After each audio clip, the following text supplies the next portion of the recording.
One of my favorite moments. Very nice. The kids came I have not seen Rosalind in a while. All right, let's talk about this. Over the weekend, they had the Miss America pageant. It was down in Atlantic City, New Jersey.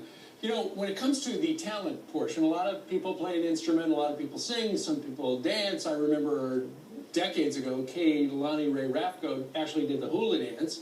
She won. And so when a woman who is also a nurse by the name of Kelly Johnson, when it was time for her talent, she decided to appear in scrubs and talk about experiences inside the intensive care unit where she worked. This is what she said.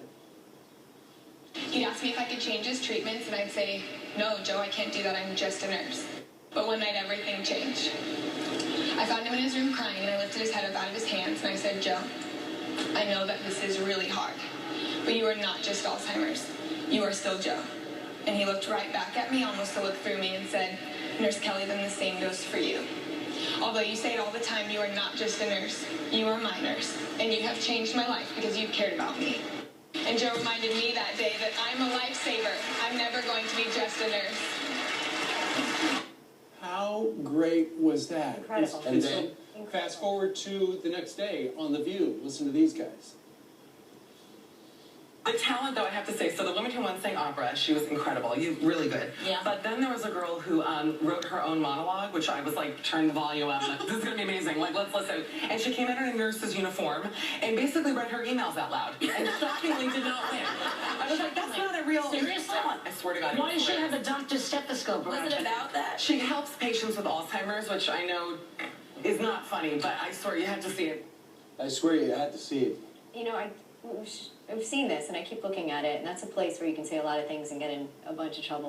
But this was something that was thought about and planned. They ran the clip. Sure. It happened over the weekend. And here you have a nurse who is reading an email and a message from one of her patients with Alzheimer's. My grandfather died of Alzheimer's. I can't thank the nurses enough. Though he couldn't remember their names, they continued to be patient and kind with him. A nurse, I said it earlier today, nurses walked me down the halls after my surgery last year, getting me back to health.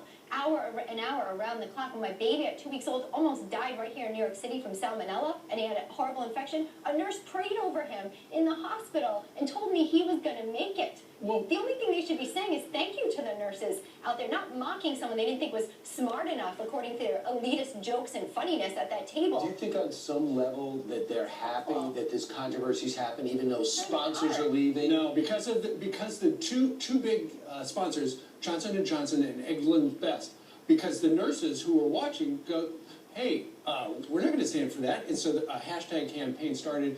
They're losing millions of dollars now. We asked you what you thought about these awful comments, and Dean on Facebook said... He said the woman on The View had no idea what a nurse's job is. I would love to see any of them try to do that job. But Norman writes, to make disparaging comments about nurses disgusting. I'm proud of Eggland's decision to pull its advertising. But guess what? People are going to tune into The View. People haven't watched it in years. So now all of a sudden people are going to be talking about it again. And I'm sure on some level, they're trying to bring interest back. I bet there'll be apologies today. Bad publicity. All right. Meanwhile, 19 minutes left.